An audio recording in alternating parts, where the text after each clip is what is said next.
Welcome to the Conversologist podcast, where we talk about the art and science of conversations in the digital space. We know that technology can be a powerful enabler in the customer journey, from marketing to customer service, but communication and emotional connection still need to be at the core. I'm your host, Jam Mayer, and I invite you to converse with me. Today with me is my colleague, Senior Content Conversologist Rew Shearer, radio copywriter, chatbot conversation designer, and sometime blogger. Welcome, Rew. Thank you very much, Jam. It's good to be here.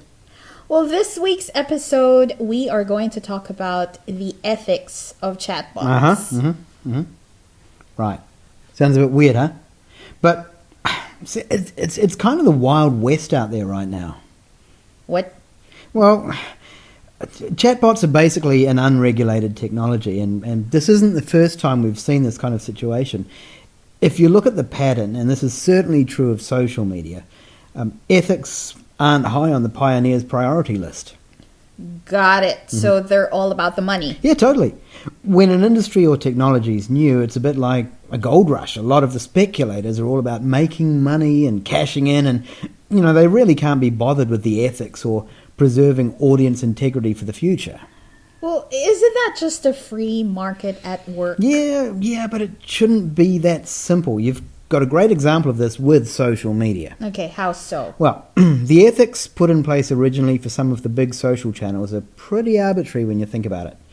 They'll censor a nipple, but allow the collection and sharing of 20,000 data points per user. I mean...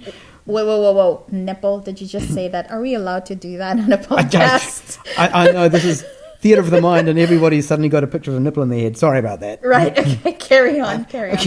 They'll curate news feeds that reinforce prejudices and shape politics, but they'll deny responsibility for their part in social change. It's only really when users and even governments have started to apply pressure and push back that we're seeing some real responsibility being taken by the social channels. Right, but chatbots are a lot different, right? Yes and no. Chatbots are potentially worse. They're often set and forget, meaning, you build it, and especially if there's AI or machine learning involved, you just hope that it comes out okay, but there's no guarantee. Now, researching this podcast, I came across a blog that used Microsoft's Tay chatbot disaster, the debacle, as an example of what can go wrong. Oh, I heard about that.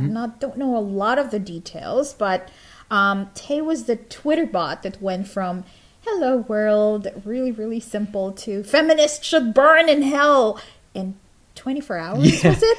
It was pretty much like that, and there was even worse stuff, Tay got broken by users, I have to add. But so, of course, Tay was taken down pretty quickly, but it was an important lesson that at this point in time, a chatbot is at best only as ethical as its creator, and it has limitations. But at its worst, it's very vulnerable to the worst of society. But let's just backtrack a little to the ethics around commercial considerations of a chatbot. Well, we really only see rules for chatbots based around what's in place already for like email or other types of marketing, namely opt-in, opt-out regulations. Yep. You have to subscribe after a fact, and you can always unsubscribe. Yeah. But any rules or consumer protections beyond that tend to be pretty limited and pretty arbitrary. Depends on which country as Exactly, well. yes. Now, Europe has the GDPR, but other countries really have very little in place to protect users. Sure, but it's just a chatbot, right? What's the worst it can do? Well, glad you asked, Jam. Chatbots can ask a lot of information from users, and since they tend to do it through conversation and present themselves as pretty much human, they can earn a lot more trust than just, say, a web form or something. The fact is, people can be persuaded to give up a lot of very private information through a chatbot. But what happens to that information? Where are the privacy guidelines? Was it even legitimate to ask those questions in the first place? Okay, but the last thing you want is a terms of use document to read and agree to before the chatbot even starts. True. No one even reads it. Do you actually read those long things? That's one of the greatest lies of our generation, I think. Right, okay. So one of the benefits of a chatbot is that it's an easy and instant way to get personal with a customer. I mean, that's the whole point. Yep. So it stands to reason that there should be some overarching code of conduct for chatbots that everybody should actually try to adhere to. Good luck with that. Well, see, not only is there no guiding code for chatbots, there's actually not even a requirement for a chatbot to even declare it is a chatbot. Well, you can in some form or something. Right. Anyway, I've talked about that in one of my blogs. I mean, there's a temptation to make the chatbot seem like a real person. The trouble is, it can really damage user trust when they finally found out, oh my God, it's a machine, it's a bot. Yeah, exactly. And when you look at the possibilities of conversational AI and chatbots that learn as they go, there is a lot of potential for a really well-made chatbot to fool people into thinking it is a real person. To be fair, there aren't a lot of then again, it is increasing by the day, I'm sure. If any that could pass the Turing test, maybe. I don't know. Yeah, but, you're right. You'd be surprised just from talking to people who use chatbots.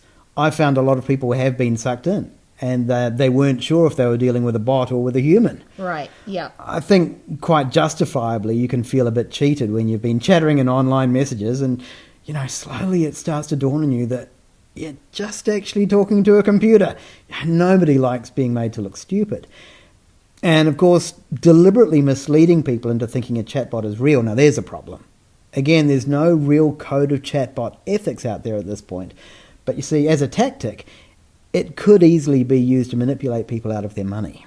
Well, here's the thing. Some people would say, well, I'm smart enough to know whether it's a machine talking to me or not, right? Yes and no. I wouldn't be so sure about that. Not if it's well made. Let's give a hypothetical example. Tripping over my tongue there. Say you run a dating website that benefits from subscriptions, okay?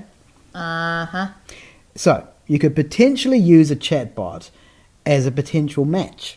Send a few flirty messages, even engage in some apparently heartfelt, deep and meaningfuls, with the promise of more if the user subscribes. Have you been into these, have you experienced this already? There's a lot of spamming around there. You know what I mean? There are people who don't even pick up that their followers in Instagram are bots. So it's actually remarkably easy to fool somebody who wants to be fooled. Oh, wait, hang on. This just reminds me the FA conference just finished and Facebook will mark personal. Mr.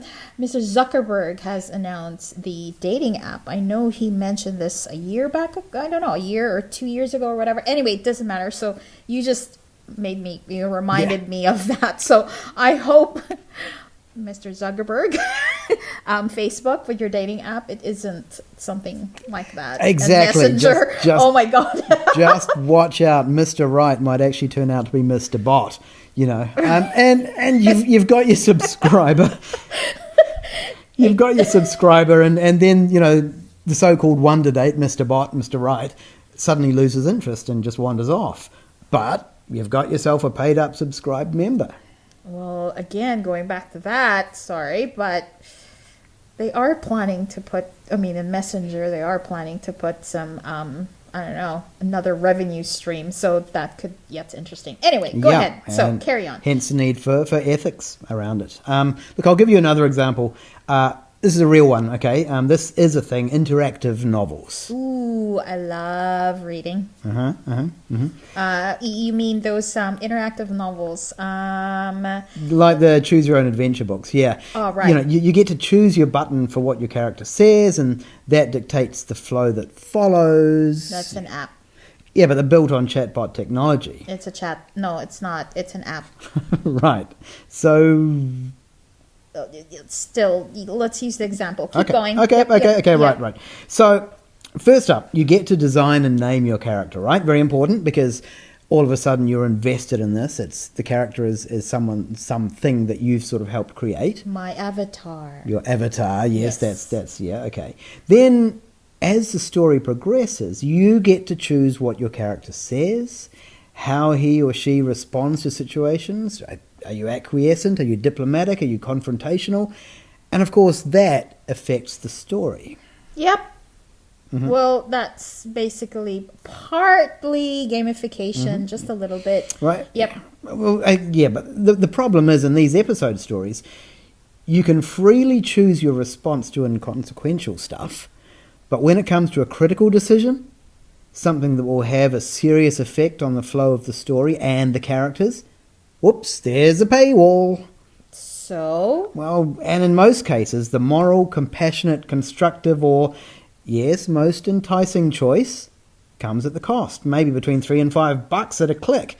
And there are many such points in each story. Right. So, I mean, like, for example, a friend in the story is depressed. She's alone at home. Do you leave her to it? Or do you invite her over for pizza? What else could happen if you do? And it's just the two of you together. If you don't invite... Yeah, pizza. Pizza! But to invite her over, you have to pay the chatbot, or pay the app. The only free option is to leave her to it. Just leave her alone for the night. Or maybe she has a secret to tell you, but to hear the secret, once again, you have to pay. Okay, I guess I get it. I really get it, but honestly, I don't get it. I mean, it's part of... It's not just gamification, that's how games work. You've got levels and, well, game developers, hello, get into the discussion here. We really need you to help me out here. I mean, that's how it works. I play games all the time. I don't mind, and I've tried these choose your adventure type of things. And look, if I don't want to pay, then I get the crappy decision and stuff. You know what I mean? If I have to fight a dragon, or I have to level up, as you say, like my avatar, my dragon, I need a better sword, I need better guns or bullets and ammo for me to actually win the fight. So it's part of games. Okay, yeah. I think what concerns me here is first off, the moral predicament it puts people in. These are sort of often choices of right versus wrong, and right you have to pay and wrong is the free choice. What also concerns me is that with some of these interactive app novels, you're not targeting adults here. These stories are targeted at adolescents, young teens, and they're dealing with themes like relationships, sex, bullying, breakups. You're brought to a point where a friend in the story is clearly in trouble, needs your support, but giving that support means going through a paywall. Now, this isn't like paying a one-off fee to read the story and be part of it and make the decisions. It's a kind of psychological coercion to a very vulnerable age group. Okay, but in their defense, if the target, are adolescents, they're probably asking their parents for their credit card. Well, then again, maybe not. That puts the power in the adults' hands. It's no different from Candy Crush or any number of paywall games. So you don't think it's a problem? Not really, maybe because it's an app. It's not really a chatbot, though I get it. It could be a chatbot. Oh, I hope we're not starting someone actually out there listening and thinking, oh, this is actually a good idea. Well, the sort of the technology and the functionality is reasonably similar in that you are presented with choices and you've taken down a different flow depending on the choice you make. I think the problem to me is that the publishers are pretty much free to manipulate this very vulnerable audience as much as they want. What sort of impact could this have, whether it's a chatbot or whether it's the app, especially when you're marketing it to, say, directly to young teens? Maybe not at all. Maybe not at all, sure, but something like this to me is ethically dangerous. Right, so games, app, chatbots, question mark, end of story. Okay. What else? Okay. Medical and health advice or diagnosis. Right. Ethically right or wrong. Advice to parents or kids about what to do in certain situations. How do we know that advice is actually the best advice it could be? Life coaching. Any numpty can come along and write a chatbot. How do you know the advice you're giving is actually sound and you're guiding people down the right path? Well, then again, there are life coaches out there. Hey, life coaches out there. I have the good ones. I've met really good ones, but there are some life coaches that just because... Yeah, never mind. Okay, no. That's not the topic tonight. I do get the point, yes. And exactly the same with spiritual or psychic healing, obviously. What's wrong with that?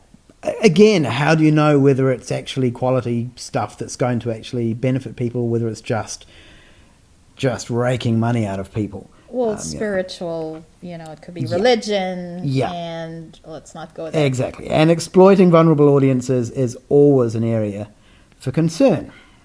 Right. So chatbots are kind of, yes, they are dark social because it's private. Yeah. Like, again, FA conference, still very fresh in my mind. The future is private.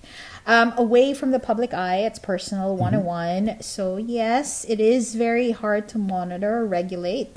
I mean, not like a website, for example, or a social, business page that can actually be reviewed. Right. It's the Wild West. Look, I mean, you and I worked on a chatbot for social services last year, My River. I think we did pretty well to make sure that this chatbot was culturally and gender sensitive in its responses. We were very cautious around how it addressed issues like potential suicides, but even that was pretty arbitrary. It was really only our own moral compasses that guided the ethics of that particular chatbot in My River. Yeah, and it's still a simple solution. It's still not the best. We don't know. And that was something that I, was discussed during my latest presentation or guest lecture in one of the universities here. So anyway, what's the solution then, Bruce? I mean, how do we even start to fix this? Look, one thing I'm in favour of, personally, is industry self-regulation. I think when sort of regulatory bodies get involved, there's way too much butt covering or politics. just a butt. Anyway, sorry, go ahead. Not enough consideration of what's actually best for both the user and the industry. You'll often get, it leans too far to protect the user or goes too far to protect the industry. It's really important to not penalise one over the other. Also, regulators and their policies can be influenced by the big players and the big dollars and set rules that benefit one party over another. I know I'm talking in generics here, but if the chatbot industry were actually able to, say, create an international independent body of ethics that was funded by the industry, and if you were compliant, you'd get their tick or stamp of approval, and users had a central site to find out all the rules and guidelines, that'd be a great start. So that's your project then next week? Looks like you're going to be very, very busy. Anyway, so we want to keep on talking, but hey, that's it for this week's episode. So leave a voice message if you're an Anchor. I'd love it if you're an Anchor because I love this app, by the way. Thank you, Anchor. Leave a comment if you're catching this podcast elsewhere in the social channels. We'd love to continue the discussion, and I have a feeling we'll be back to this topic before long. Yep, you can bet on it. Okay, well, till the next episode, thanks for listening.